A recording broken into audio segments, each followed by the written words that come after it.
রাধে রাধে বন্ধুরা, তোমরা সবাই কেমন আছো? আশা করি ভালো আছো। আমি কল্পনা। আর আজকে শনিবার, আমাদের বাড়িতে শনিবারে নিরামিষ খাওয়া হয়।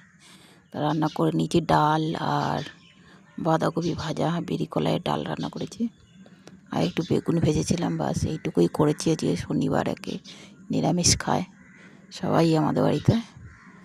তা একটু তাড়াতাড়ি করছি তাড়াতাড়ি করে। হসপিটালে যাব, ভাই ভর্তি আছে। কালকে রাত্রেবেলা হঠাৎ পেটে ব্যথা, তা ভাইয়ের ছেলে ভর্তি করে দিয়ে এসেছিলো। দেখো এই চলে এসেছি হসপিটালে। তা হসপিটালটা সত্যি কারোর কাছে স্বর্গ তো কারোর কাছে নরক। কেউ এক বুক হাসি নিয়ে ঘরে যাচ্ছে, এক মুখ হাসি, আবার কারোর বাড়ি কান্না।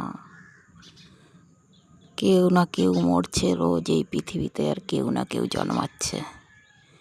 এই হসপিটালটাও সেই অবস্থা। মানে এই যে আমার ভাই দেখো হসপিটালে ভর্তি আছে, যে মাথা আঁচড়াচ্ছে চিরুনি দিয়ে। এটা ভাইয়ের বউ, আর এটা ভাইয়ের শালা, ওই যে আমার দিদি।